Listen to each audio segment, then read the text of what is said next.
Hello friends, welcome back to my channel Nazmin কিচেনে আপনাদের সবাইকে স্বাগত জানিয়ে শুরু করছি আজকের রেসিপি। তো আমার আজকের রেসিপি হচ্ছে আলু দিয়ে মেথি শাক ভাজা।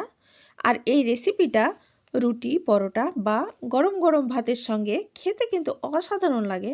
তাহলে চলুন এই রেসিপিটা আমি কিভাবে তৈরি করছি স্কিপ না করে আপনারা সম্পূর্ণ ভিডিও দেখতে থাকুন। আশা করি অনেক ভালো লাগবে। তাহলে চলুন। তো প্রথমে আমি এখানে নিয়েছি 1 আটির মতো মেথির শাক, আর এগুলোকে আমি ডাঁটা ছাড়িয়ে নিয়েছি। আর আমি জল দিয়ে এই মেথির শাকটিকে ভালো করে ধুয়ে পরিষ্কার করে নিয়েছি। আর এখানে আমি নিয়েছি 2টি বড় সাইজের আলু, এইভাবে আমি ঝুরি করে টুকরো করে কেটে ধুয়ে পরিষ্কার করে নিয়েছি। আর এটিকে আমি রান্না করার জন্য গ্যাসে একটা কড়া বসিয়ে দিয়েছি। আর কড়াতে দিয়ে দিচ্ছি তেল। আর তেলটা গরম হয়ে গেলে এখানে দিয়ে দিচ্ছি হাফ চা চামচের মতো কালো জিরে। আর দিয়ে দিচ্ছি এখানে 2টো শুকনো লঙ্কা দিয়ে আমি হালকা করে লাল করে এটিকে ভেজে নিয়েছি। আর এই পর্যায়ে আমি দিয়ে দিচ্ছি একটা বড় সাইজের পেঁয়াজ, এভাবে কুচি করে দিয়েছি। আর দিয়ে দিচ্ছি 2টো কাঁচা লঙ্কা আর কিছুটা রসুন কুচি। এভাবে দিয়ে আমি ভালো করে পেঁয়াজটিকে লাল লাল করে ভেজে নিচ্ছি। তো এইভাবে আমি পেঁয়াজটিকে লাল করে ভেজে নিয়েছি। আর এই পর্যায়ে আমি দিয়ে দিচ্ছি কেটে ধুয়ে পরিষ্কার করে রাখা আলু।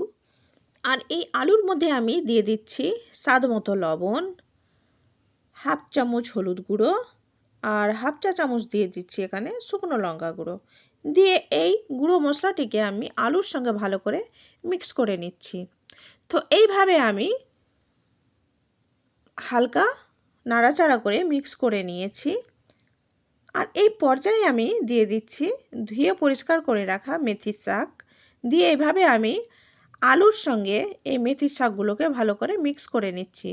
তো এইভাবে আমি মোটামুটি 2 থেকে 3 মিনিট এইভাবে নাড়াচাড়া করে আলুর সঙ্গে এই শাকগুলোকে আমি ভালো করে মিক্স করে নিয়েছি। আর এটিকে আমি সেদ্ধ করার জন্য ঢাকনা দিয়ে দিচ্ছি। আর গ্যাসের ফ্লেমটাকে একদমই লোতে রেখে এটিকে আমি সেদ্ধ করে নিয়েছি। তো দেখুন বন্ধুরা, 20 মিনিট পরে আমি ফিরে আসলাম। তো দেখুন এই আলু আর মেথির শাক সেদ্ধ হয়ে গেছে। তো এইভাবে আবারও আমি ভালো করে নাড়াচাড়া করে নিচ্ছি। আর এই পর্যায়ে দিয়ে দিচ্ছি 1 মুঠো কুচনো ধনেপাতা। তো এইভাবে দিয়ে আবারও আমি ভালো করে মোটামুটি 1 মিনিটের মতো নাড়াচাড়া করে এটিকে আবারও আমি সেদ্ধ করে নিয়েছি। তো দেখুন বন্ধুরা, এই আলু ও মেথির শাক ভাজা একদমই রেডি।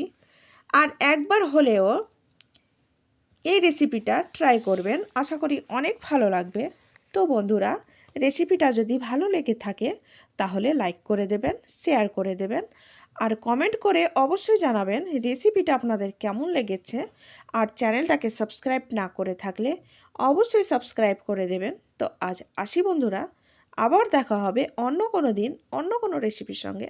ভালো থাকবেন, সুস্থ থাকবেন।